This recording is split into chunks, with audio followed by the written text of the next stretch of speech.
20th century. The first decade of the 20th century saw the panic of the 1907 in the US, which led to the numerous runs on banks and became known as the bankers' panic.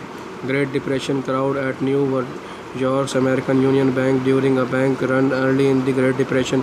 During the crash of the 1929 preceding the Great Depression, margin requirements were only 10%. Brokerage firms, in other words, would lend 9% for every 1% $1 an investor had deposited. When the market fell, broker called in these loans which could not be paid back. Banks began to fail as defaulters on depositors' attempts to withdraw their deposits in a mass, triggering multiple bank runs. Government guaranteed and Federal Reserve's banking regulation to prevent such panics were ineffective or not used. Bank failures led to the loss of billions of dollars in assets.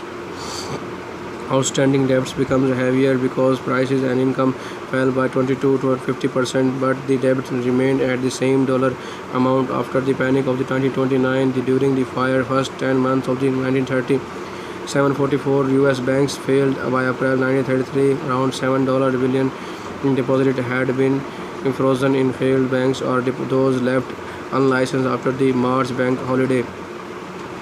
Senator Charles Glass and Rep. Henry B.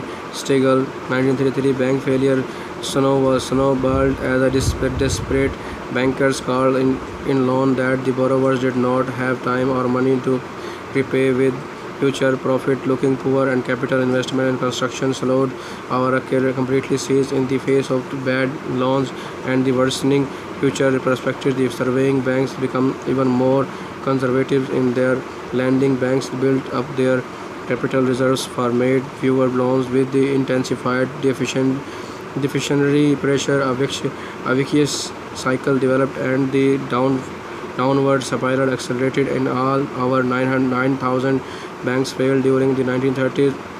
In response, many countries significantly increased financial regulation. The U.S. established the Securities and the Exchange Commission in 1933. They passed the Glass-Steagall Act, and which separated investment banking and commercial banking. This was to avoid the more risky investment banking activities from ever again causing commercial bank failures. World Bank and the development of the payment technology. 1967 letter by the Midland banks to a customer informing on the introduction of the electronic data processing. 1969 ABC News report on the introduction of the ATMs in Sydney. People could only receive $25 at a time, and the bank card was sent back to the user at a later date. During the post-Second World War period, with the introduction of the Bretton Woods system in 1944, two organizations were created, the International Monetary Fund and the World Bank.